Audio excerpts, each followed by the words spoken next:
So whatever you ask me for, expect more. Expect more. I love that. Expect more. I love that. So people are appreciative of that because it makes them feel like seen and Yes. heard, Heard. Yeah. and then also important. And always tell people in business, if you can make a person feel human Yeah. and feel valid, you will keep them for life, and Yeah. you'll keep a good name on their tongue for life. Right.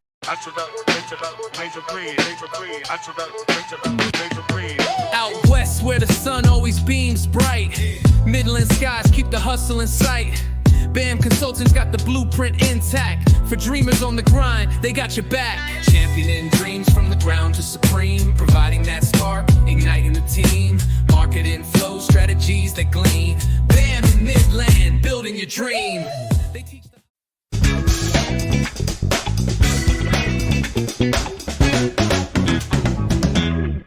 Bam. That was fire. Already. That was fire. For real. I Man. really like that. I'm a musician. Really? You didn't know that, yeah.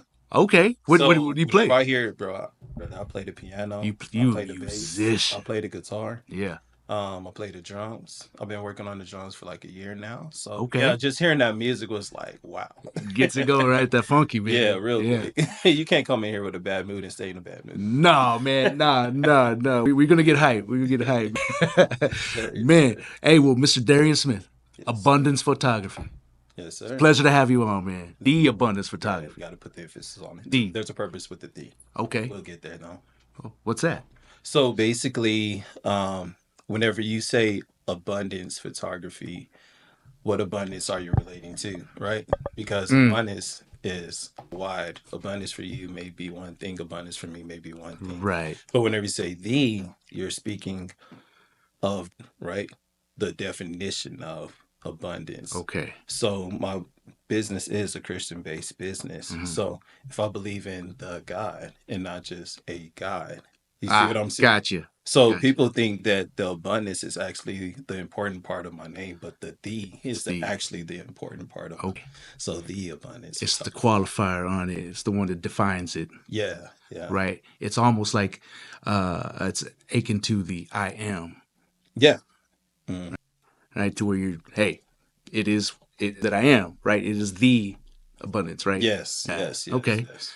So we serve the Most High. So I feel that you move with purpose. Yes, you created your business with purpose, right?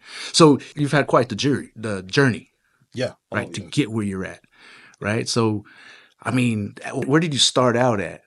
What was your life goal, and how'd you get here? Funny story, and this is the true story too. So my business started in 2020. COVID happened, right? And remember, everything was shutting down. Businesses were shutting down. Wasn't much weddings going on, King's Days, nothing like that. So I was actually a cop for 6 years. Right. And we already broke as it is. You know what I mean? So we used to make our side money Hustle, doing bars and parties and stuff like that. With all that came to a stop. Right. So money's tight. And my wife is pregnant with our son. Man. And, just as a man, you never want to look like you can't provide, or you don't have the means to provide. I knew we just didn't have the money. And little did I know photography was expensive. In my mind, I was like, just throw a little $50 here or something like that. And I look up on Google and $300, $600. Like, oh my Lord. Like, I ain't got it. But I knew that we really wanted those photos, and I wanted to be able to look back at something and say, hey, that was my son inside of her belly type deal. Right. And my mother-in-law, she was actually into photography, and she had a camera. It was a Canon 7i or something, T7i, which is like a super budget camera. Okay. Like you could go to any pawn shop and it's there. I promise you, it's there with the kit lens. And I was like, okay, well, instead of going to her and telling her, yo, we just can't do it, I was like, how about I just get my mother-in-law a camera and take these photos myself? So I've always kind of had an eye for things, and I guess just being a musician, you're creative already. You kind of have a creative aspect, and for sure. So I took the camera. We went to a museum in the Southwest. Beautiful time. It was like 7 o'clock. Got that beautiful sunset. making my wife glow look like just the absolute horizon. And yeah, we took the photos, and I kind of like instructed my mother-in-law on like how I wanted the photos to be taken too, because of course I have to be in some shots also. Right. Well, we take the pictures. My mother-in-law is the one that posts them on Facebook. And I think it was like 2-3 days later, people are like, "Oh my gosh, these are so awesome. Where can we book?" And yada yada yada. And just coming from a family of entrepreneurs, because both of my parents, 3 of my uncles, 4 of my cousins, they're all entrepreneurs. In my mind, I'm kind of like, maybe I could make some money out of this. Maybe just You see, opportunity just to be able to provide for my family through this hard time. You know what I mean? So I think it was about 2 weeks later, there's a church service going on. They're called In the Court. And a good friend of mine, Jake, he was like, "Hey man, how about you come and take some photos for us?" And he didn't mention paying or anything like that. And I didn't really care about payment. But I went and took the photos. Photos look great. But he's the one that was like, "Yo, you can really do something." This is what I call Jake the gardener.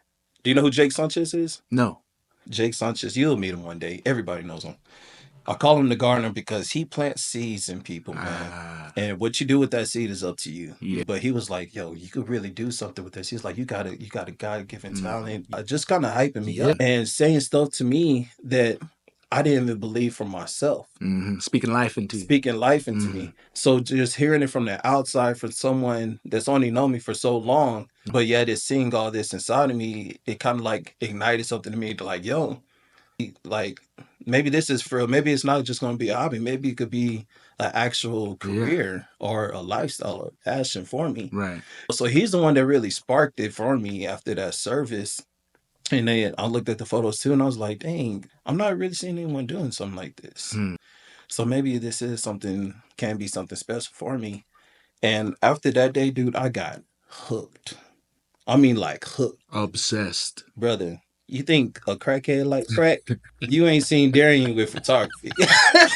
I would sell TVs, DVDs, and VCRs, brother. But no, I'm serious. From the moment I woke up to the time I went to sleep, man, I was just ingesting so much photography, so many tips, so many different photographers on YouTube, just learning the ins and outs, learning the camera, learning the lenses, learning I didn't learn the business until like 2 years later. Because we have a passion, but that passion sometimes come with things that we're really not intrigued by or interested in. Right. And that's the reason my business exists, right? Yeah. Because you got a craft. There's people out there that have a skill, a craft.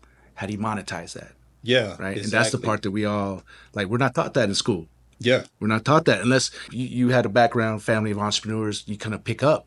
But the actual hands-on, how do we put a business together and make it work? Yeah, exactly. And make sure that it stays working too, which is a big thing.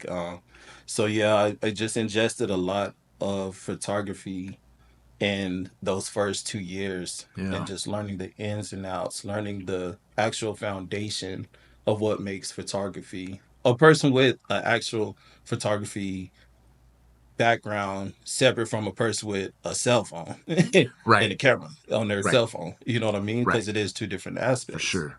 So yeah, that's pretty much where it started. And fast forward about 4.5 years later, there we go. My mind is just blown. My mind is truly blown right now. We opened up a studio. We've won Best Wedding Photography. We have Congratulations. 6 contractors that work under us. We hired a CPA to take care of your business. And we hired an assistant, which is on leave right now. I'll miss her with every being in my body because it's a struggle. You have an amazing assistant. She is incredible. Man. Much love to Amariah, man. Congratulations on your baby. Brother, I tell you what, that girl makes my business run. And it's just nice having someone that could take the really important aspect of the job and you don't have to worry about it. You know what I mean? You're able to do the fun stuff. Yeah. So yeah, she's a big asset inside of our business and just a huge blessing also. Yeah, so for sure. You know what? It like we're talking like the people that you work with, the people that you allow in your business, right? Yeah. It can make or break you, right? Oh yeah. You know, and it's important to have not just people that you get along with or resonate. You don't really have to get along, but kind of resonate with on the same page. Yeah. You know, and have that same common goal, and that operate to make the whole better. Yeah. Right. You have to be really careful, because so having somebody like Amarai on your team, man, that's just like it's a rocket, right? If you're, you know, I'm sure. How did you was it a synchronistic kind of meeting when you met her? So actually, she was a part of Model House. You've heard of them? Mm-mm. It's a modeling agency. It's probably the only modeling agency here in Permian Basin. She was doing a fashion show. I remember when she was doing that. Yeah. So I did her headshots and stuff like that, and she loved it and was like, "Hey, I would love to do some business headshots for my business."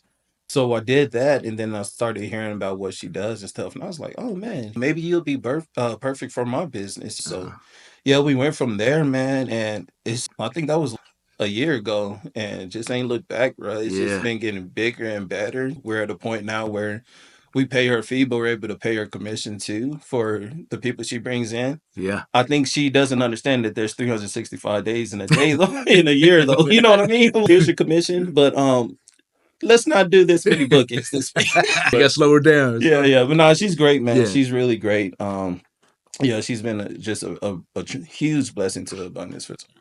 Absolutely. Photography. So. Yeah, you know, and she's gone through her rebranding. Yeah, you know, and her journey is an inspiration. Yeah, you know, and she's the type of person who inspires others, right? So, man, it's definitely a blessing that you have her on your team, man. I was really happy when I sent you that email and she replied. I was like, "What? Oh, this is awesome, man." Yeah, and I think it's so necessary. I feel like rebranding and kind of like just stepping forth into a new season, because you're going through a rebranding right now too. Yeah. You know, we went through a rebranding too, because you want to know what my business name was originally? That's All Right Productions. That's All Right Productions. Oh, it's all right. I never talk about this because I'm so embarrassed of that name. But it's good though. It's good for what market though? Well, no, I'm saying to show your journey. Oh, I thought you were talking about the name. No, I'm saying your Yeah, for sure. And I want to kind of touch on why I changed the name, and then also why I had to go through a rebranding, because we can get a little too fixated on what we grew up in and stuck on that and not focus on where we want to go. You know what I mean? Hey there, bookworms and knowledge seekers. Ever wished you could find everything you need in one place? Look no further than the Ector County Library. We're not just about books, though we've got plenty of those, from the latest page-turners to classic favorites. We're talking free high-speed internet, tech classes to boost your skills, and awesome programs for all ages. Kids can dive into storytime adventures, teens can hang out and study, and adults can join book clubs or learn something new. There's always something exciting happening at the library. So whether you're a student looking for homework help, a job seeker needing resources, or just someone who loves to learn, we've got you covered. Swing by your local Ector County Library and see what we're all about. It's more than just books. It's a whole world of possibilities. Ector County Library. Your adventure starts here. The BAM BizTalk podcast is brought to you by our sponsor, Pachuco's Restaurant. Craving authentic and eclectic cuisine in Midland? Well, Pachuco's has you covered. Located in downtown Midland at the ever-so-legendary and iconic historic building at 316 North Big Spring Street, Pachuco's blends rich and unique flavors in a conveniently pleasant and vibrant atmosphere. Enjoy the highest quality barbecue, savory tacos, burgers, and a variety of other mouth-watering dishes that reflect the spirit of a true Pachuco cuisine. Real, authentic, and just plain different. Check out their menu at www.pachucos432.com or call 432-218-8806 to inquire, or better yet, just show up and get your shine on. At Pachucos, where heritage, exquisite taste, and hospitality come together for an unforgettable dining experience. Pachucos, Midland, Texas. Now back to the show. So in church, we used to always hear that, that's all right, go on, preach it, that's all right, stuff like that. So I knew I wanted to be Christian based. So that was something that registered in my mind. And I was like, oh yeah, that's all right. You know what I mean? But how many people understand that? Not that many people. Right. Because the first, when you said that, I'm thinking there's a song. I think there's an old 70s song. It's all right. Oh, You know, yeah. So, and this is why I'm so big about helping other businesses present themselves in a professional light, a light that's going to scream legitimacy and scream that we're about our business and we're for reals about our business. Because yeah, it sounded cool. It kind of like had a little ring to it and stuff. But if I'm trying to get in the doors of like Diamondback or some big agency in LA or something like that, how serious are they going to take me? Or even if it's not about the seriousness, but how much are they going to be able to relate to it or understand it? You know what I mean? So I think business name, along with the presentation of our identity and what we identify with and how we the name of our business identifies with our appearance, it all ties in with each other. So if you know other photographers, most of them do what with their name? Their name is the photography. Right. Yeah. This person, Ben Photography, Jared Photography, Drea Photography, whatever it is, everyone just used their name. Yeah. But going into this, I knew that I didn't want to be the only one working. I knew I didn't want to be in a position of where people have to expect me to be there. Right. Because the photography name is Darien Smith Photography. So where's Darien at? Exactly. Oh, wait, you're not Darien? Exactly. Yeah. I'm like, hey, I thought Darien was a little darker than that. Okay, Harold. I guess you'll do. Yeah, so I knew going into this that I wanted to have a mainstream name that could run itself without me. And if I wanted to sell my business one day, that I can sell it and I don't have to sell my name. Right. Because no one's going to buy your name. 100%. Unless you're, what's his name? Michael, the cologne or the bag. Right. If it's a fashion tied in, where it becomes an actual brand than a name. Right. Yeah. Interesting. I had a marketing professor, UTPB, and he, back before he was a professor, he had his own marketing and media company. Right. And as soon as Facebook came out, social media was a thing, he sold it. Right. Oh, he didn't even want to mess with that. He was like, okay, well, marketing's dead. Wow. You know, but he had this thing where, no, you don't name your company your name, right? Because you're going to come to a time where you want to retire or you want to sell it. You want to do something else. Yeah. Who's going to buy your name? Yeah. Right. Exactly. Now you're just selling assets, but what about the brand? Yeah. Exactly. You know, because that carries the weight. Yeah. You know, like that's where the intrinsic value is. Yeah. You know, so I really resonated with that, right? And I like, oh, that just makes sense, right? So what you did is you saw the long term, right? You say, hey, this is going to be bigger than me. Exactly. And then, so can you talk about your transition from it's all right to the abundance? Yeah. So that's where I was, I kind of got sidetracked. Sorry about that. Nah, you good. But yeah, sometimes we get stuck on what we grew up in our past and we can't focus on where we're going and where God is trying to take us. And I knew where God was trying to take me was freedom.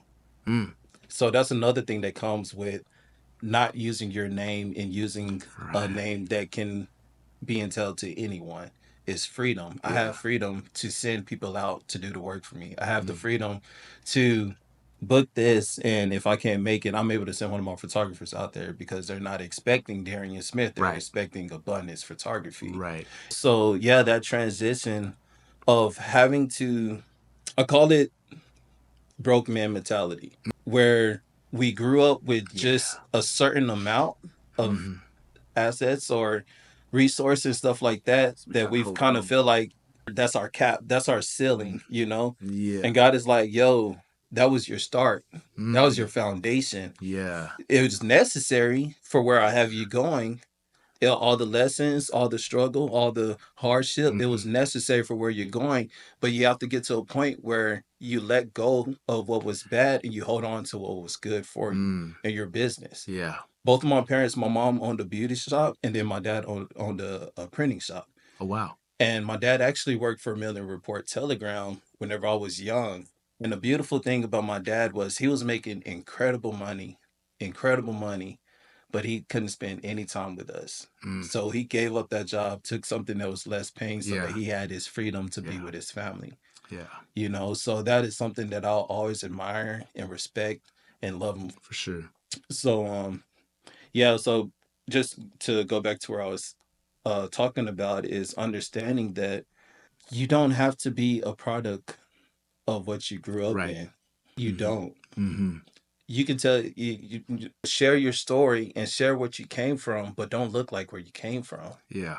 Don't sound like what you came from. Right. I grew up in the hood. Yeah. I don't remember what my actual voice sounded like.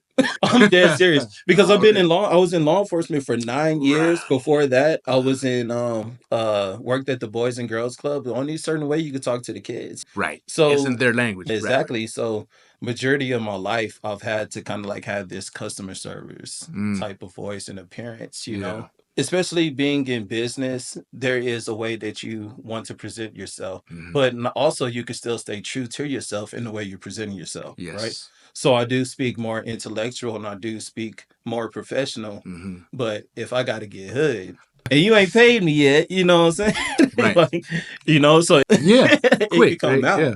But like Drake, 0 to 100 real. But I think it's very important being able to take your past and your upbringing and apply it to the new life, the rebranding, Right. the rebirth, if you want to say, of what you're stepping into, right? So I think it's like a passage in the Bible where it's talking about separating the wheats from the weeds. Yeah. You know what I mean? And I kind of look at that, and there's several revelations you could get out of passages inside of the Bible. For sure. But also look at that as our upbringing, right? There's a lot of good in it, but there's a lot of bad too. Yeah. But try not to pull up the weeds along with the wheat, but leave the wheat and get the rid of the weeds. Right. Right. So with just kind of like the change that we went with our business was like, I'm appreciative of my past, but I don't want to sound like my past. I don't want to look like my past. I want to look like the upgraded version. Yes. The rebranded version of my past. Right. So we came from That's All Right production, which was still related to Christianity and what my upbringing, what I grew up with inside of the Christian church, right? To abundance, which is still a big biblical word inside of the Bible too. Right. So you have which is representing God, and you have the abundance, which represents the servitude that we have.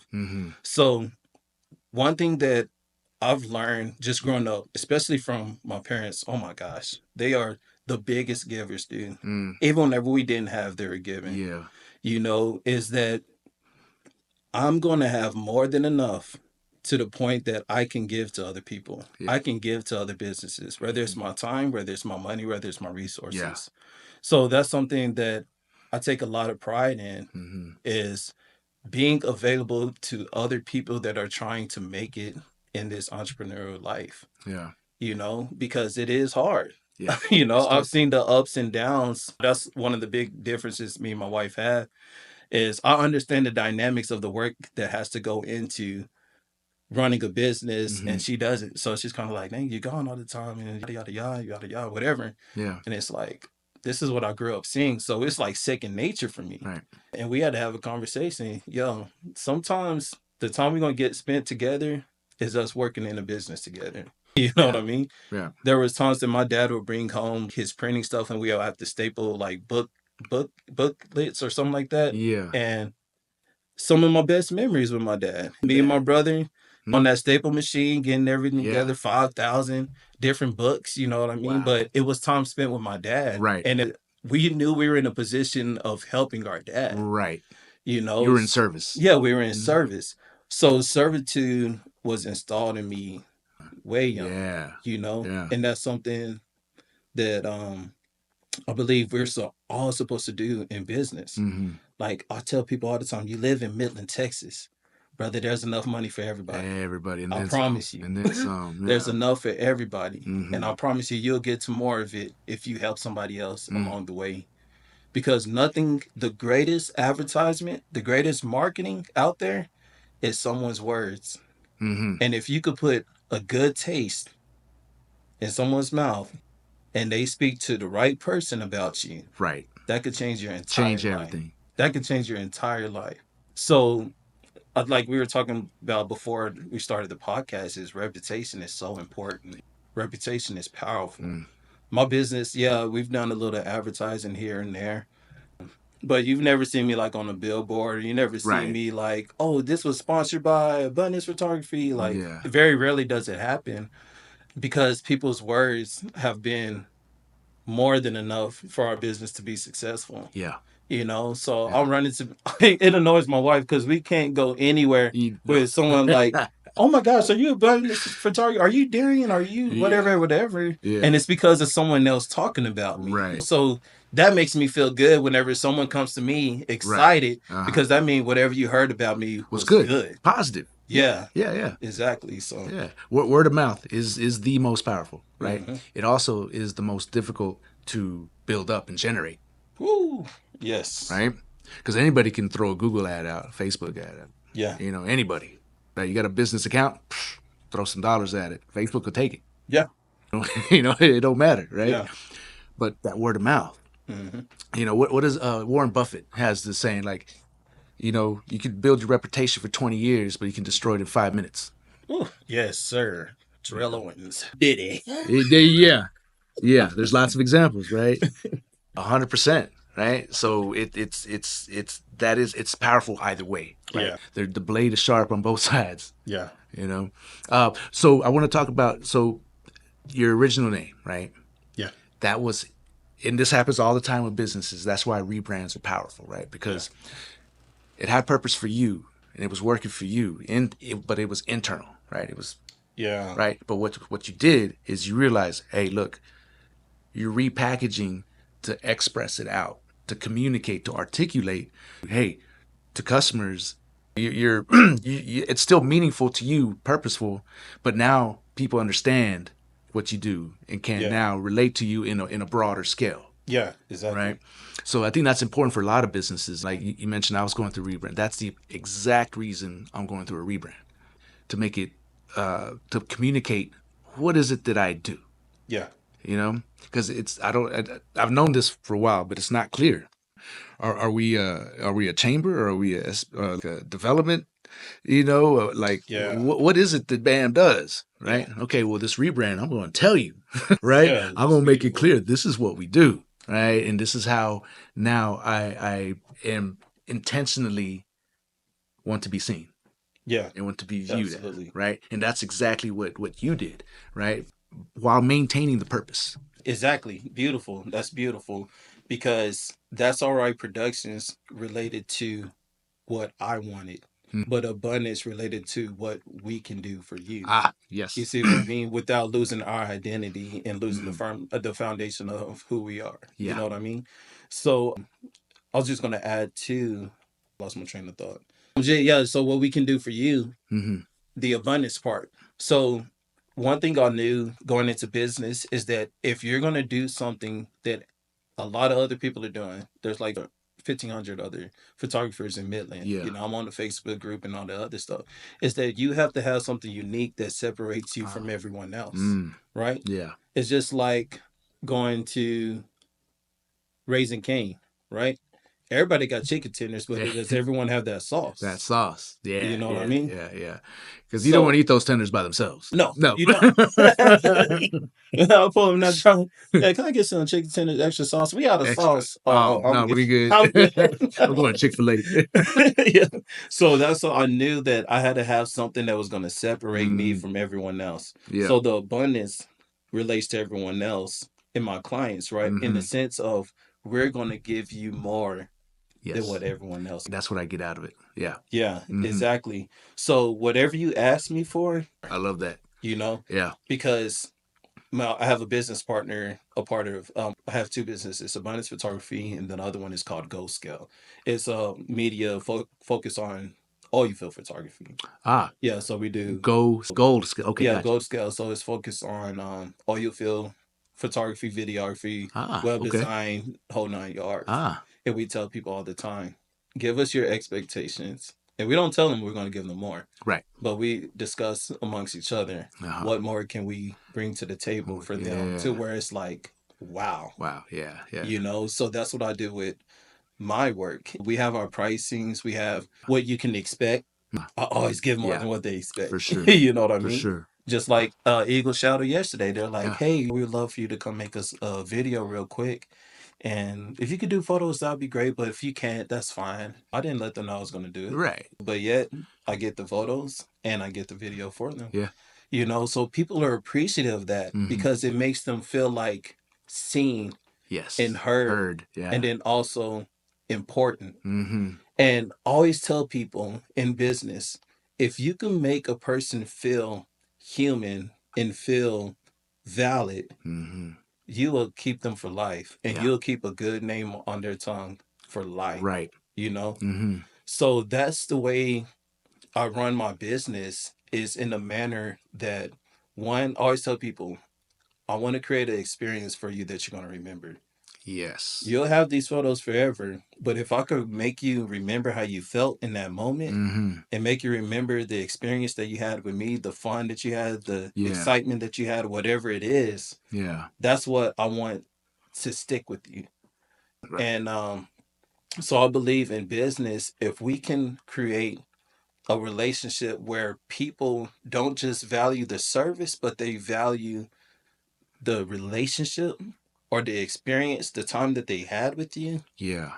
That's what keeps the name on people now. Right. Man, have you ever worked with Abundance Photography? Man, he played music, he be dancing, he be having a good time. He got on the dance floor with my uncle and did a dance competition with him and won. You know what I mean? So those are the things that is going to stick with people. Yeah. You know? Yeah. Always tell people, you won't always remember what was said to you or what was done to you, but you'll always remember how you felt. Yeah. You'll always remember how you felt. Yeah. And if I can make someone feel important in that 30 minutes, hour, 8-hour day, whatever, then my job is done. Right. So, Yeah. You know? Yeah. Now, I think that's great advice for entrepreneurs and people who want to start a business. It is the experience. Yeah. It is that feeling that you're giving, right? It is going above and beyond, right? Because I like to operate in the same way, right? Hey, we're going to do this for you, right? This is set expectations, right? This is what's happening. This is what's going to be delivered. Final product. Oh, I didn't realize this is what you meant. Yeah. Yeah. Like, whoa, okay, yeah. And right, it works. Not only did they get their what they were looking for, right, but then they were able to go to do more with, and it makes your customer feel good because they agreed to this certain price point, right, to get what they were expecting. Cool, but then they get more value, right? It's value add, right, and I think that's another discussion is how do you price, right, as a business owner? How do you price your services? Where are you value based, or are you like on the cheap end price, dollar store, or crazy, but 110% true. My prices are all God ordained. Every single one of them. I pray to God almost every single, besides senior sessions and stuff like that, but whenever it comes to weddings and stuff like that, I pray to God about my pricing, because I don't forget my story. Remember, we were talking about that. Don't forget where you came from. Remember, I started this business because I couldn't afford good photography. Right. So who am I to leave myself behind? Someone that wants quality photos but can't afford it. Someone that wants to really capture a moment and really capture the essence of a wedding, a quince or something like that, but they just don't have the funds. Now, you have your people that are just like, what can I get for this? You know what I mean? You got the money, you just don't want to pay it. You know what I mean? Yeah. But then you have people, like I had this girl, she reached out for me for a birthday shoot. And I gave her the pricing and stuff, and she said she'll think on it. And then like 3 months later, she's like, "Hey, can I like at least just rent out a white backdrop and like take the photos myself? I just can't afford it." That's somebody that really don't have the funds, but she really wants it. So that's the type of person I'm going to bless. Right. So that's why I say my prices are God ordained. I seek the Father in my pricing because only He gives me the discernment on who's for reals and who's just trying to get over on me. You know what I mean? Yeah. So I've done stuff for free. I've done stuff for a lot of money. A lot of money. You know what I mean? But I don't think I've ever been in a position of where someone was like, we're just not going to do it. You know what I mean? Right. You know what I mean? Like, we just can't pay it. Yeah. And it's either they just don't want to, or God has put me in a position to bless them. So that's another important aspect of my business, is to never leave me behind. Never leave behind the person that really wants quality service, but truly, truly exhausted their options and just can't afford it. Yeah. So my pricing is different from most photographers. Some people are like, oh, you need to charge more. You need to do this and that. One man's success isn't always going to be your success. 100%. One person's mission isn't your mission. If I was doing this for the money, I would have never got into this. I would have just stayed as a cop and just worked king says and stuff like that. Know that a check was coming. Right. And I really don't have to throw myself out there to make sure the bills are paid every month. Right. They were going to be paid. Yeah. You know, of course, I was left with little afterwards, but my family was taken care of. Right. You know what I mean? Yeah. So I'm not cheap. I will say that I'm not cheap. Yeah. I do. I am a little pricey, but I don't charge as much as other photographers. But the thing about my business is, being God ordained, I'm able to. I read people very well, especially being a cop, being in ministry for 5 years, dealing with kids. Yeah. You know, being at the Boys Club, dealing with the kids, and then dealing with the kids' parents, and you're like, now I see why your kid act like this, because you act just like this too. I believe my life was designed for this purpose, and all the tools and resources that I got has helped me with orchestrating not just pricing, but how to create a system that's going to work in a manner that's still going to keep my identity and keep my mission and my passion. Yeah. Which is to give people more than what they ask for, but also be able to meet them where they are. Right. Right. And not where they try to act like they are. Right. You know what I mean? Right. I think that's beautiful, because when you were talking earlier, you know, where you started this from, right? You know, you were wanting good pictures, great pictures for your wife, your pregnant wife. Couldn't afford it, right? You're like, oh, how are we going to make this work, right? I was thinking in that moment, well, that would give you perspective for when you're operating down the road to refer back, right? And you just mentioned that right now. Yeah, exactly. Right? It's like, oh, hey, man, you don't forget where you come from. You don't forget where you started. You're not there anymore, right? You're not there, but you still have that feeling of being like, okay, what am I going to do? How am I going to make this work, right? I don't have the resources to make my wife happy, right? Or to capture this time in a capsule in a beautiful way. How are we going to do this, right? Well, you thought outside the box, got innovative. Oh, hey, here are my resources. I got resources. I could use that, and I got energy to make the resources happen. So how are we going to make it work with what we got, right? And so now moving on the lines, that you can demand a higher price point. Right now, because you've been operating for a while and you built up that good name, and people are like, oh, they're coming to you. So just the natural ebb and flow of demand, right?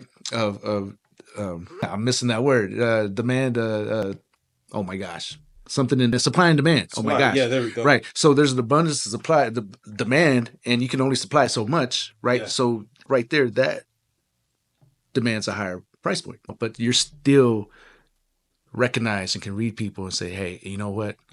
I'm gonna be able to bless you. I'm gonna be able to get you this. And that's why I'm comfortable with talking about this, because you're not gonna get over on me. Right. You can listen to this whole podcast and be like, oh my gosh, he's lenient with his prices. I can actually negotiate. Yeah, to an extent. Yeah. Until I know that you playing with me. You know what I mean? You asked for a discount. You rolling this Beamer over here, though. You know? I see that Rolly, man. We were just trying to get a $1,500 discount. Hey, babe, can you get the jet ready? Yeah, we need to be in LA by 5. So yeah, I'm very open about my pricing and stuff, because my pricing is. And you had said something, and I wanted to touch on it. It was very important. Yeah, just how like you get to a point where you're getting so much demand that you raise your prices. Man, I had such a pivotal moment, because I could have lost myself. I could have lost my passion. I could have lost what I was doing this for in the first place. Yeah. Because I know what I'm worth. I know what I'm worth, and I know what I can charge. Yes. But in charging that, just like I was saying, I'll leave me behind. I'll leave other people that are like me behind. And I think trading your passion and your mission for X amount of dollars is not worth it. Right. And I think this is where people tend to get two things: depressed or greedy. And sometimes they could come together at the same time. You know what I mean? Yeah. So I stayed true to what I originally got into this for. I wanted to take care of my family and stuff like that. But now that God has blessed me to a point where I can be a blessing to others, right, that's where the real reward is for me. And it's so crazy. My wife, brother, you think I'm a giver? My wife will give away our house and make me pay for it still. I'm so serious. She is a giver. Yeah. But money was my God for a long time in my adulthood life, man. Money was on the throne of my heart. That's so easy. Yeah. It's so easy. And the more I focus on it, brother, the less I had it. Yeah. And it's my wife that really showed me that God is your source. Money's the resource. And whenever you flip-flop those two things, you have less of God, but then you also have less of the resource, because now the source isn't where it's supposed to be. The waterfall from the top. And the lake is the money. You can't put the lake over the waterfall. So that was something that my wife really helped me to not just humble myself in, but also orchestrate and put into place the way that it needed to be. Oh my Lord. Dude, whenever I did my taxes and I saw how much we gave, it blew my mind. Oh, you didn't realize how much y'all were giving. Because That's All Right production, Darien would have never in a million never in a million years, brother. He would have never done it. But for us to be able to give, we've never given as much as we have this past year. We've never spent as much. We spent almost $47,000 this year. The year before, we spent like $34,000 on our business, paying people, studio, equipment, stuff like that. And when I tell you, brother, I ain't never seen the money leave my account. Never seen. I can't remember the last time I looked at the gas meter whenever I'll go fill up and be like, hold up. Hold up, and we said $25. You know what I mean?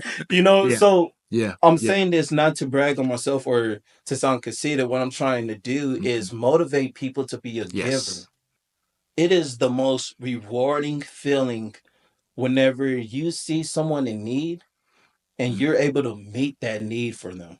And that's the key to it, without expectations. Yeah. The Bible says the person that looks for a thank you is the one that rewards himself.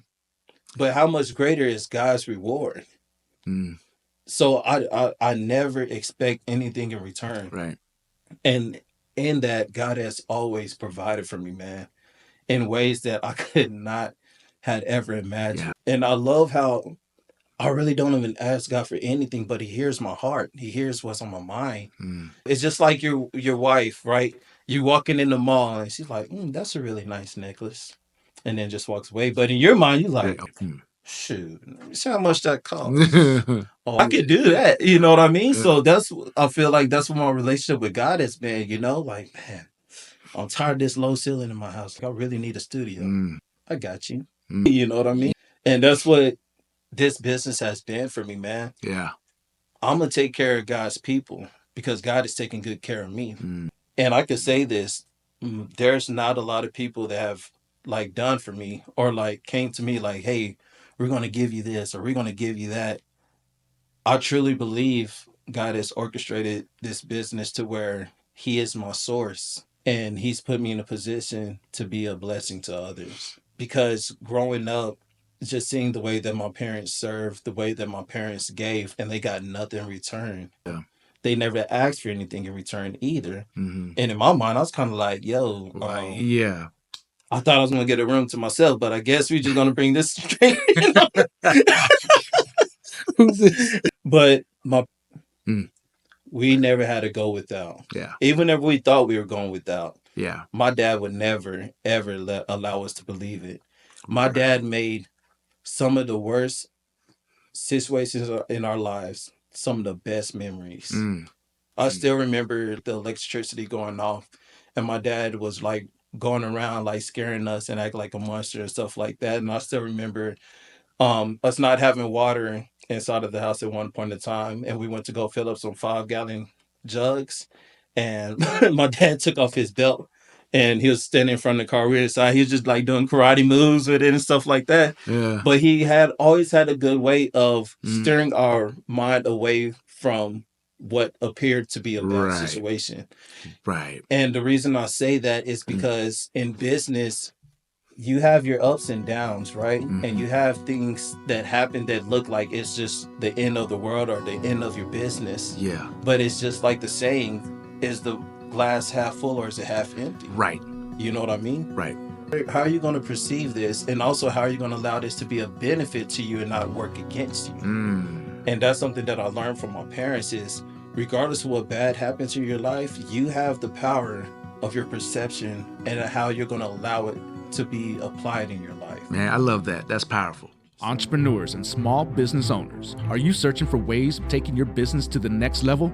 BAM is your answer. We specialize in crafting high-performance marketing strategies that put your brand front and center right in the palm of your customers' hands. Not only can we create a premium website full of features that optimize your social media and digital marketing presence, but we ensure that your brand gets multiple views from your target audience and even those visiting your competition. BAM is your go-to solution in the Permian Basin. But we're not just about digital and social media marketing. We're a one-stop shop offering a spectrum of services, including business mentorship, strategic planning, market research, and access to capital. That's right. We can get you funding to expand your business. With BAM, you're not just getting a service, you're gaining a partner committed to your growth for the life of your business. So why wait? Kickstart your journey to success today. Call us to set up a free consultation and discover how BAM can help your business soar above the rest. 432-247-8840. Call today and get your business launched. Sir. That's super powerful, man. When you were talking about that, I forgot the name of the movie, but they're in the concentration camp, and his son is with him, right? And he's always like playing out, like acting with the Nazi, the soldiers, and then right. I forgot the name of that movie, but something in the striped pajamas. Yeah, like that. Yeah. Right. Same concept, right? The worst possible scenario that a human can go through. You're in a concentration camp, right? There's like, everybody's literally dying around you. But to the boy, he was having fun because his dad was taking his mind, like you said, taking mind away from, this temporary, harsh situation. Because especially for a little boy, and if he can make it through that camp, he's got a whole life in front of him. Yeah. And he's already, that is trauma, right? Mm-hmm. But it was buffered. Yeah. The innocence was preserved. Yeah. Right. Exactly. And as parents, that's our job. Yeah. Right. To fill our kids with as much love as possible so they know what love feels like. Right. And preserve that innocence. So now when they're adults, they can sympathize. Yeah. They can connect with other people and can read people and be a blessing into the world. Exactly. Instead of being tight, siloed off and creating toxic, poison, right? I always refer to this as the bee versus the spider, right? Because a bee creates as a community, working with his fellow bees, right, to create the most precious organic substance on the planet, right? Honey, right? Who don't love honey, right? That's just that's magic, right? How does that happen? Then you have a spider, right, who is on their own since they're born. They come out of the sack and they scatter and they're isolated. Yeah. They go find a crevice. They go start weaving. Wow. Right? Yeah. And they set up traps. Man. And they hide and they're isolated and they're filled with venom. Toxic. Right? So there's community and then there's being isolated. Right? And if we let our trauma isolate us, we're the spider. Man. But being part of the community and connecting and being able to be blessing to others, right? You're creating honey, man. Yeah. You're creating that honey. That's powerful. I've never heard that before. That is so powerful. And just speaking on the subject of trauma, if there's anything that I desire for not just an entrepreneur, but a human being in general, is if you haven't started your process of healing, start it now. Oh my gosh, there's so much freedom. There's so much self-discovery in healing from things of your past that you think is not affecting you today. Right. But it's became a part of your character and a part of your demeanor and a part of your walk of life, and it's not meant to be there. Right. I started my healing process 5 years ago. And just 2 weeks ago, God really gave me confirmation on everything that happened, everything that I went through, everything that led up to this moment and why it had to be this moment and how he's going to use it for my benefit, not just my benefit, but the benefit of others around me. So whenever you're talking about the bees and the community and what they create, it's not just that they work together, but they understand each other. Right. They relate with each other too. Same frequency, man. And the thing, we tend to shy away from the things that really happen in our lives, right? The things that really damage us, the things that really, we suppress it. But sometimes, if not all the time, talking about it is what helps us to connect with the people that were meant to be in our lives. Yeah. It helps us to be in a position in our lives where we were meant to be and where we're going to flourish and where we're going to be successful. Because now we took what was meant to happen in our lives, whether it was good, bad, or ugly. Right. And we used it to our benefit instead of suppress it and just being like, well, I'm going to just be a grocery store worker. I'm just going to be this or that because this is what makes me feel valid. And God is like, yo, I have so much more store for you. Or comfort. We're just trying to be comfortable and not rock, not. Yeah, comfortable. What's that? There's a quote, Marianne Williamson, right? She was like, we have only the fear, our potential, something like that, the light. Yeah. Right? We're scared. That's what we're scared of. We're scared of bringing our light out because it is scary, right? It is. When you're going to put yourself out there, you know, because it is the ultimate space of being vulnerable. It is. But that's your power also. Yeah. Right? At the same time. If you allow it to be. Right. And just to touch on what you're saying about comfort, man, true life starts at the end of your comfort, man. Huh. It starts at the end I love of that. your comfort, man. And I think what comes with trauma is the fact that we were uncomfortable, right? And we've been uncomfortable for so long in our lives that whenever we get just a little bit of security, I got to hold on to this because things feel a little normal now. You know what I mean? Yeah. But then that's whenever you allow your ceiling to come down here. Right. And is there so much more above that? If you just take that chance, you take that risk and say, I got to find out for myself what I'm really capable of. And I think that's what entrepreneurship is. Yeah. Is that we're really in a position of being able to max out our full potential. Yeah. Because now we're not looking to Uncle Sam to take care of the bills. We're not looking to State Farm to take care of our doctor. Right. Or whatever it is, you know, but it's like when I wake up in the morning, I have complete power of how much I'm going to be in this, in today. Right. Whether it's mentally, physically, or emotionally, I am going to max out on my full capabilities. And that's the way, and I just love the hustle, man. I've always had 2 or 3 jobs, you know? Yeah. And Gold's Gym before it became Heroes, True Fit, whatever, you know what I mean? Yeah. Gold's Gym, worked with my uncle at his water plant, Blue Nile Water Company, and then the Boys and Girls Club while I was going to college. You know what I mean? Yeah. And there's a difference between exhausting yourself and really elevating yourself. Yes. You know what I mean? I feel like whenever we're just trying to make ends meet, we're exhausting ourselves. It doesn't matter if I love the job or not. I got to get it done because these bills got to get paid. Right. But whenever we're following our passion, what we're saying is it doesn't matter if the bills get paid or not. Right. I'm going to stick to what I love doing. Right. And I truly believe that whenever you do what you love, it pays for it. I've been a musician since I was 11 years old. And I started getting paid very, very good money last year. But I've loved it all the way through. There's times I've been paid. There's times that I haven't been paid. But you know what never changed? my love for it. Yeah. Yeah. Man, that's powerful. And I think you're so right on with that. You know, like I think I had said this before we started recording, but I see your business, right? As an entrepreneur, small business owner, your business is only a vehicle for your personal growth and development. Yeah. Right. Yeah. For your actualization, right? For you becoming who you are, right?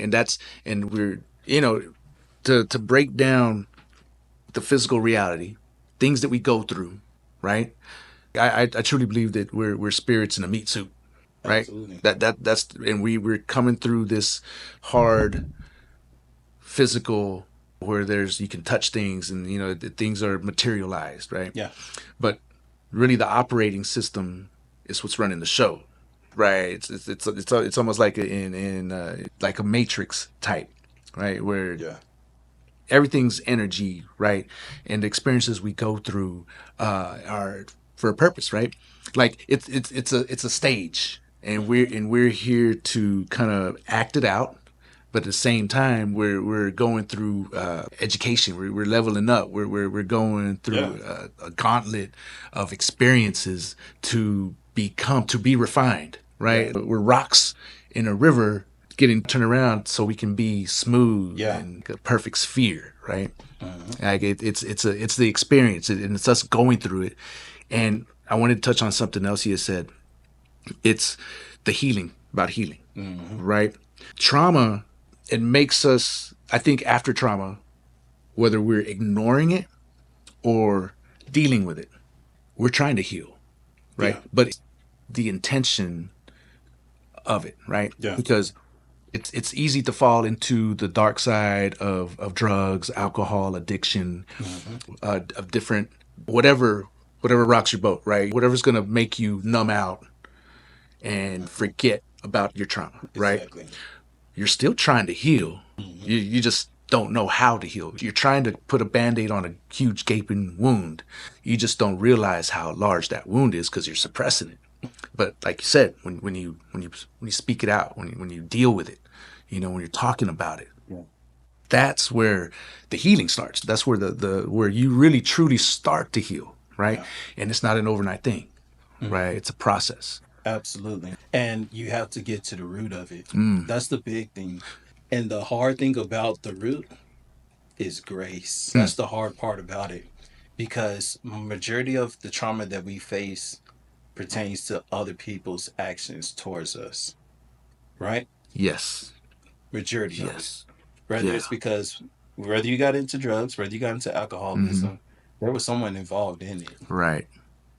And one thing I had to do is show grace with my parents. Oftentimes we look at TV, movies, and stuff like that, and we're like, that's the ideal dad. That's the kind of dad you're supposed to be. That's the kind of mom you're supposed to be. But then you look at your parents' and what they grew up in, you realize, holy cow. Yeah. They literally just try to do their very best with right. me. And we tend to do this all the time whenever it comes to our loved ones. Whenever we're kids, we idolize them. Whenever we become adults, we tend to kind of demonize them because they're like, well, you're the reason I'm like this. You're the reason I went through this. You're the reason why I have depression and stuff like that. And then hopefully we come to a point where we humanize them to realize that they did the very best with what they had. Right. Whether you had an abusive parent, abusive spouse, or something like that, man, look at the root. Look at what they grew up with. Look at the environment that they grew up in. Yeah. And that's why I say it's so important to not be a product of what you grew up with, especially if it's, a bad background, and understand that you have the power to break those generational curses, the poison, the toxicity that continues to be passed down from generation to generation. Since my grandpa was alcoholic, my dad's alcoholic, so now I got to be alcoholic. Right. And it's like, wait, hold on. I am my own person. I'm my own person. Yeah. Yeah. I can make my own decisions. I don't have to continue. Oh my gosh, the craziest thing, and I'm not going to say their names. Whenever I was working at the jail, the grandpa, the dad, and the son were all in jail at the same time for the same charges. Wow. For different occasions. Oh, wow. Different occasions. Yeah. Wow. At what point in time do you say enough is enough? I'm going to do better. And like you said, some people don't know how to do better. But I believe the start of doing better is really addressing the root of the issue. Right. And many times, if not all the time, the issue didn't start with us. Right, right. It started with the ones that came before us. Well, it's biblical, right? With the sins of the father. Yeah. Right. Persist for 7 generations, or I forgot exactly what it is. But yeah, because it just repeats. We repeat, like sex offenders, pedophiles, they were abused as children, right? I don't know what the percentage is, but I'm pretty sure it's high, right? Yeah. Like they were traumatized in a certain way. So they are thinking in their head that they're filling a need by continuing that, exactly. right? That hurt on others, right? Because they're hurting. So they need a commonality, I believe, right? How does, the healing on that is, right? I can't even imagine that. Yeah. Remember, I said I started my healing 5 years ago, and I just came to a place of like really closing that door and being able to live my life. Yeah. So I started this 5 years ago. Yeah. There's so many different layers to it, and there's so many different moving pieces inside of it too, that you have to be aware, and you have to be, like I said, show grace, show humility and compassion. Yeah. Because our standard of love, our standard of a father, a standard of a wife or a husband, whatever, is only a standard created by us. Right.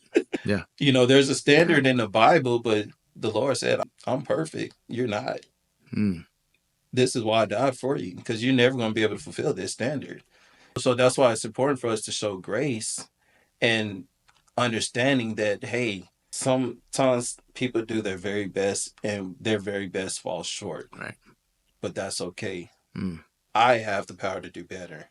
And in order for me to be better and do better, I have to address the situation for what it is and rip out what I don't want and keep what is going to be benefit to my life.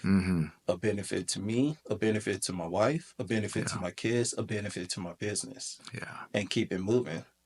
The Bible says that we wrestle against spirits and principalities and not against flesh. And maybe people think that's just referring to us. That's referring to everybody. Yeah. I recommend 2 movies right now. Okay. And they're both in theaters. Sinners. And the other one is The Woman in the Yard. Oh, it looks like a scary movie, right? Brother. Really? Okay. Both of those movies are very, very spiritual. I want to watch Sinners. Yes. That was on my radar to watch, but the other one just seemed like, okay. Brother, watch it. Okay. You have to watch it from a spiritual aspect, though, to understand it. Because what the movie is talking about is trauma. Sinners is talking about basically, I don't want to like ruin the movie for you. No, but give context. Give you the spoilers. But just how our actions and what we think is bringing us pleasure is actually opening doors to depression, anger, sadness, addiction. Right. All these things that's bringing us false hope, bringing us false comfort. Yeah. So I think that's more than enough for you. But I do recommend The Woman in the Yard is even deeper than Sinners. Okay. It is so good. Okay. And it's referring to everything we're talking about, healing and just gaining that freedom, gaining the fullness of who you were meant to be. You know what I mean? Without having to continue to rip off a Band-Aid and put on a new one and take that one off and put on a new one every time it loses its stick. Yeah. So I know it seems like we're not talking about business, but this is relating to business. It really is, yeah. I really stress to everyone is to really buckle down, heal from things in your past, and step into who you were really supposed to be and who you're meant to be, and watch what happens to your business. Things are just going to start happening in your business that is just going to blow your mind because you stepped into the fullness of who you are and not what you came from and what you went through. Yeah. So, and that is the powerful perspective, right? Yeah. To step into who you are. Yeah. Right? Because everything else leading up to that it's like we're pretending. Yeah. Right. And it's not about adding on to become who we are. It's about stripping away the wheat, right? The weeds out from the shaft, right? That's when it's pulling back. It's reducing to the core essence. Once we get down, when we remove that trauma, we remove all the judgment, we remove everything that's stacked on top of us, right? To be able to break through, to clear that, is really just it's becoming who we are. We're shining, right? When you get there, and I think we're talking about creation, right? Because when you walk in abundance, you're literally creating. It's a co-creation, right? Because we're a part of the larger picture, right? And when you say, I like how you view your pricing as God ordained, right? Because you pray and you meditate on each job, right? And I think that in itself, that's a huge lesson, right? Because the moments that I've experienced growth and blessing, right, is I can go back and I can refer to a moment that I sat in gratitude without expectations. Yeah. It was just, man, thank you, right? This is broader, just broad, general, just thank you, right? Take the time out to connect with Creator, right? A source, right? And that in itself is what fuels everything, right? It will allow kind of like the gates to open up. Yeah, absolutely. Because when we're hustling, when we're trying to just scrape, right? When the dollar is your God, right? We're talking about the comfort and all these things, though. That's what when we're idolizing material stuff, right? And that's becomes your trap, right? And once you're there, it's hard to get out, right? But that's when you're going in circles. But breaking through that and stripping everything away, man, I think you're right. We're talking business right now. Yeah. Absolutely. And for business owners, because we're okay, we're all human, right? And so we're all gone through our experiences, good or bad, and everybody's had good and bad, right? It's dealing with it and being present. What's your mission? Are you staying on mission? Right? Yeah. Is there alignment? Is there business alignment with your purpose? And how do you stay on track? Yeah. That's the business. Yeah. Because when you're an owner, entrepreneur, your personal and your business, they're coupled. Yeah. Go hand in hand. Yeah. Like you said, you wake up in the morning and you just photography. How can I do this? Oh, what's this new camera? Oh, this new lens, right? To get back to the technicalities of business, we were talking earlier about light and shadow and making a small room look any size. Yeah. Because you were obsessed with learning, right? You had a natural eye, right?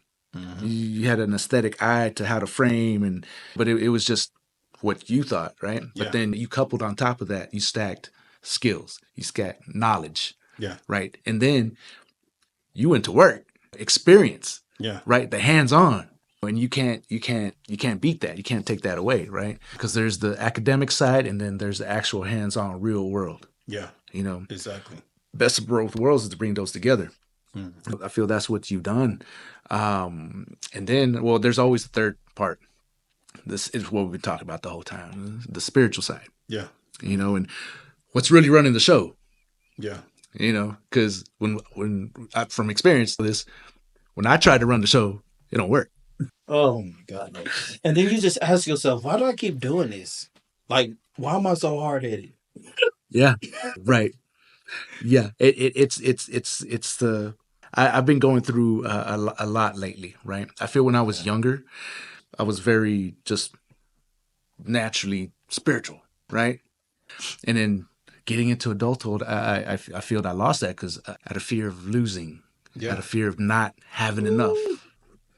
And here, because I started my business same time, 2020.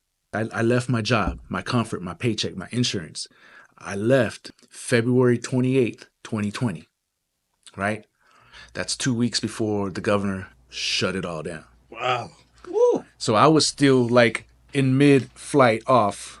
Yeah. Right? I can't go back up. I got nothing but, yeah. Right? But, walk in faith. Right? Like, without, what, there's a biblical quote in there, without sight or something. For we walk by faith and not by sight. There you go. That's the one. And God will orchestrate it in a way that only He can get the glory out of it. It wasn't by accident that you I see what you're saying. Time that you left, right? Right. It wasn't by accident that I left in the time. Let me tell you the story about how I left the county. Yeah. It was a Tuesday. I had lunch with a client. We didn't talk about God. We didn't talk about my business or nothing like that. Mm-hmm. We just talked about his business and what my services would entail for him. Mm-hmm. This was at Curbside Bistro. In the moment I left, I heard the Holy Spirit say, it is this week or it's not happening. Oh. This is a Tuesday. The way the system works is you got to give it 2 weeks notice. Right. In my mind, I was like, I just that this was it. And I'm just like, okay, God. All right. Well, I talked to my sergeant. I let him know everything. Gave him my notice and everything. And I told him on there, I put that Friday is my last day. And being in a government job, it's like, yo, you're leaving on a bad note. Yeah, what you doing, man? Now, I don't have plans to go back or anything like that, but it's still just a respect thing, for sure, and a reputation thing. Mm-hmm. So I was like, all right, turn it in. Friday's my last day. It's like, all right, I'll run it by the sheriff and see what he says. Sheriff calls me. Hey, Darien, just want to let you know, man, we appreciate you so much for your hard work. We thank you for your time spent with us. Friday's your last day. Just go ahead. We'll use your sick time for the rest of the time for your 2 weeks. Already. So I'll bring that up just to say, man, that's why everyone's success doesn't look the same. Mm-hmm. Everyone's path doesn't look the same to success. Yeah. But whenever you are a believer and you trust in God, that path is going to be orchestrated in a way that He gets the glory and you don't. Mm-hmm. You know what I mean? Okay. So leaving my insurance, I just became a firearm instructor 2 months before. Didn't even get to teach a class. Yeah. I was fighting to become a firearm instructor for 3 years. And then you get it. And I get it. And God is like, it's time to go. You know what I mean? Because that was what I wanted for myself. Yeah. You know what I mean? But it wasn't what He wanted for me. But yet His desires are greater than my desires. Mm. His desires bring more fulfillment and joy than my desires. Mm-hmm. Would I had a good time being a firearm instructor? Absolutely. Yeah. Yeah. But ask me, have I gone shooting since I've left? Not even once. Yeah. You know what I mean? Because what I'm walking in now, the purpose that I'm walking in now fulfills me much more than anything that I had designed for myself. So just to touch back on you leaving at that hard time, I truly believe that it's in a way, God orchestrates things in a way to where you have to seek Him to actually get through it. Bro. You know what I mean? Bro, you give me chills right now. Yes. Like I'm experiencing that as we speak, right? Like our conversation right now is just another confirmation of what you're saying. Like I'm experiencing this, lately. These last 2.5 years have been absolutely chaotic for me. Yeah. Right. From health reasons, I've lost 5 people that were daily contact. 5 people that were close, like super close. Yeah. Not just acquaintances. Oh man, condolences to the family. No, I was pallbearer. Yeah. Right. I was in the midst. Right. That's my family. Mm-hmm. Right. Close friends that I've had for 30 plus years. Yeah. Childhood friends. My mentor. My business partner. Right. Yeah. My spiritual. Right. It's heavy. From back in the day. Right. Like we used to run together. Right. 2 homies actually. It starts to twist you, right? Most definitely. But then at the same time, I'm here trying to cobble this business together and keep it from falling apart, and getting out there and okay, how do I do this now, right? Because now, before it was 2 of us and it was my mentor, right? Several time entrepreneur, over accomplished, didn't have to work. I met him because he was volunteer teaching at the local university. Wow. And I went back to school. And that's how we met. Serving. Right. right? When he became friends and he asked, "You want to start a business with me?" Aye. Yeah. Because I was kicking rocks. I was getting out of town, going back to Austin, and he was like, "Well, why don't you stick around?" You know, aye, Captain, yes, sir. Right, I can do that. And then that's when we started this business, right? Wow.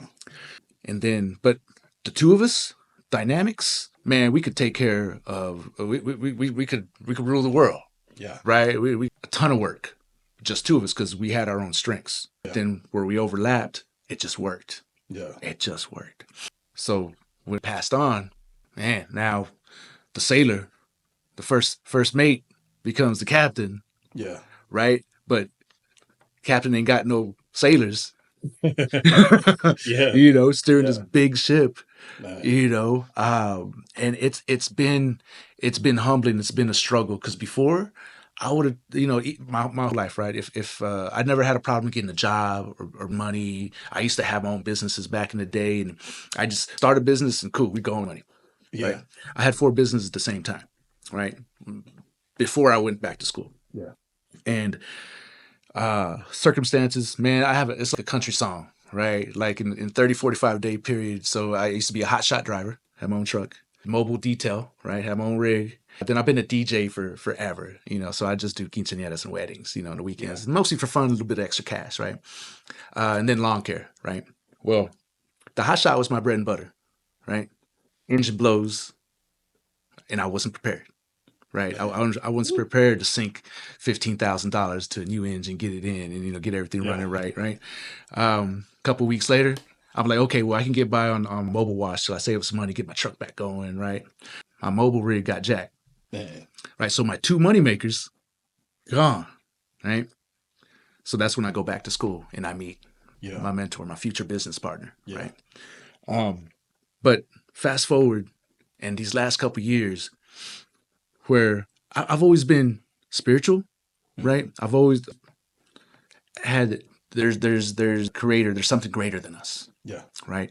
And I was raised Catholic and Methodist. So I would go to both churches. Right. And my dad was Catholic, my mom was Methodist, and would see the similarities, right? And I would say and I would also see a lot of the hypocrisy, right? Yep. Oh yeah. And so I just kind of put the whole thing on the back burner, and I was like, okay, I don't know, just go live. You know, I don't know what else to say about that. You know, I just gonna navigate, right? But like, say if I wanted a job, I was there, right? It's like, oh man, I get the interview, I got the job. Yeah. Right. I had that confidence, right? It was just, I'll make it happen. Well, nothing humbles you like being on your mission in your own business and being crushed. Yeah. You know, and it's going through those hard times where the times that I see some relief and some growth, and is I relinquish, and like I have those moments where the phone rings and it's God on the other line, but really like connecting to right. Yeah. That source. Yeah. You know, that because that's operating system that's running the show. Yeah, absolutely. And to know that you're not in the driver's seat. Yeah. That's the hardest part. You don't want to be in the driver's seat. You think you want to be. Right. But you don't. 100%. 100%. To share a little bit of my testimony, so been going to church my entire life. Started being a musician at 11. So I was not only exposed to church, but I was exposed to the background of church too. Right? Things that go on behind closed doors. See the actual mentality of people and stuff. And you know, I think in high school, God became real for me. More of a sense of not just of tell story coming from my parents, you know. But one thing I always desired was to be married and to be a father. And I was engaged to the devil's daughter. To put it bluntly. Yeah, to put it bluntly. And it just went really bad. Yeah. And there's a lot of aspects in my life that just went sour.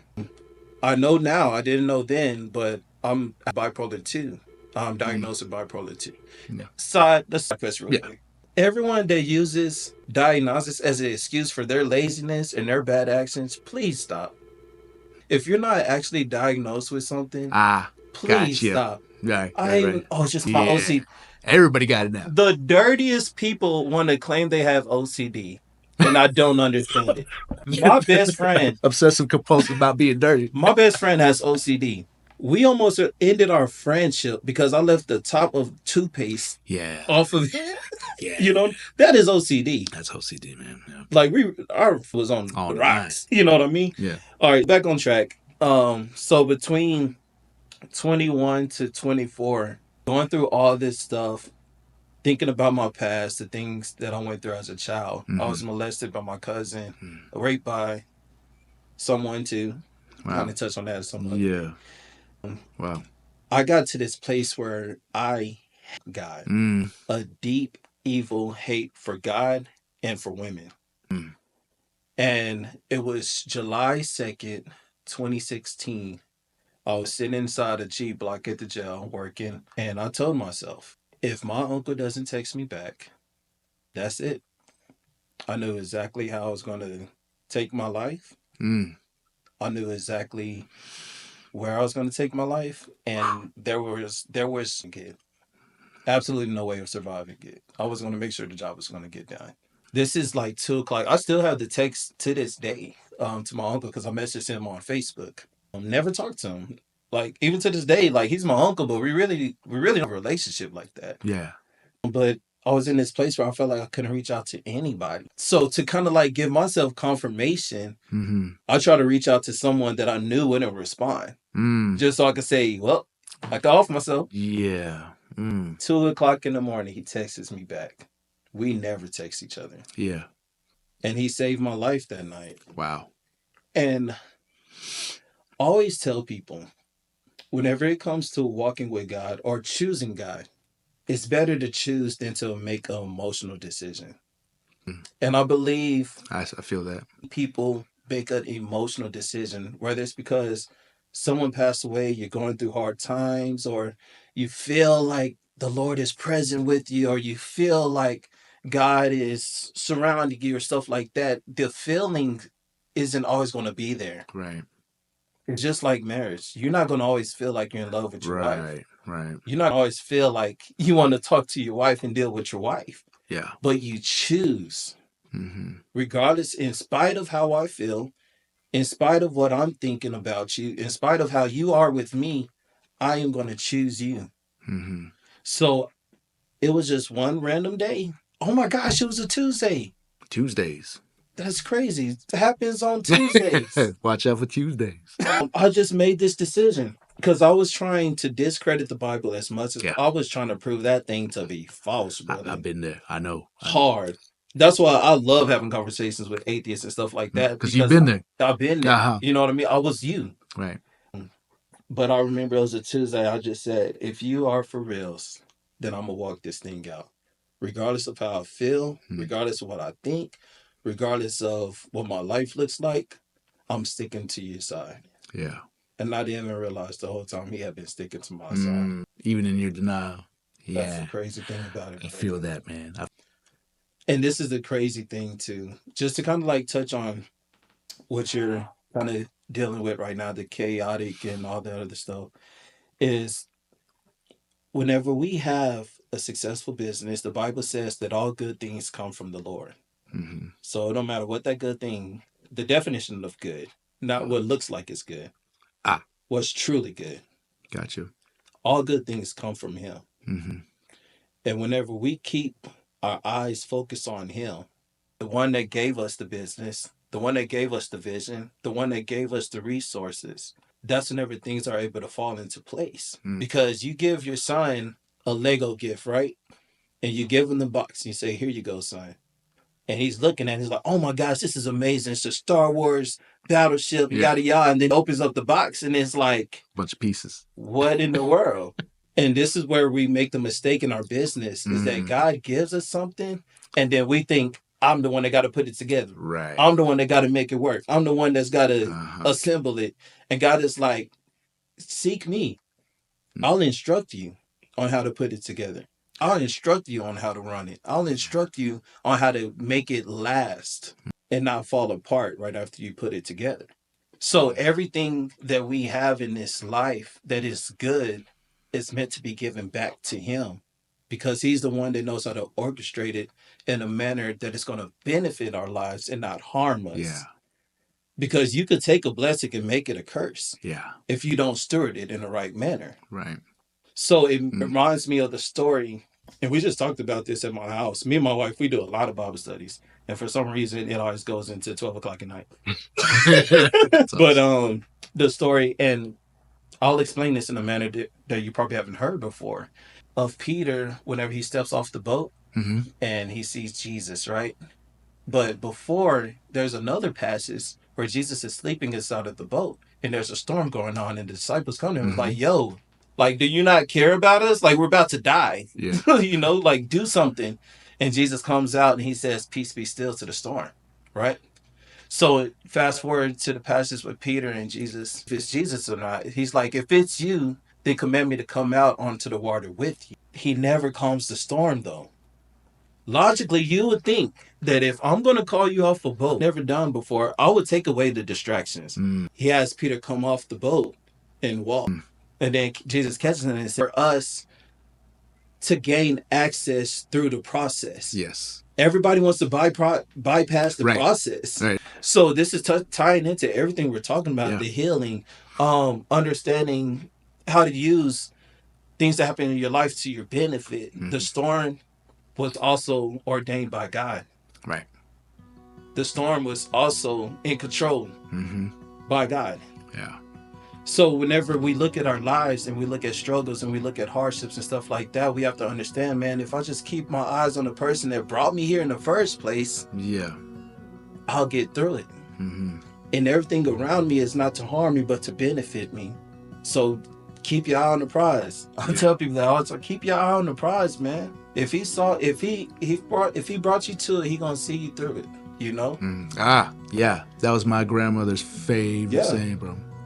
So understand that whenever it comes to business and it comes to hardships and it comes to times where it looked like you're not having success and stuff like that, man, keep your eyes, return to where you started. Return to your purpose, return to your passion, return to your mission. And remember, I'm still on the right track.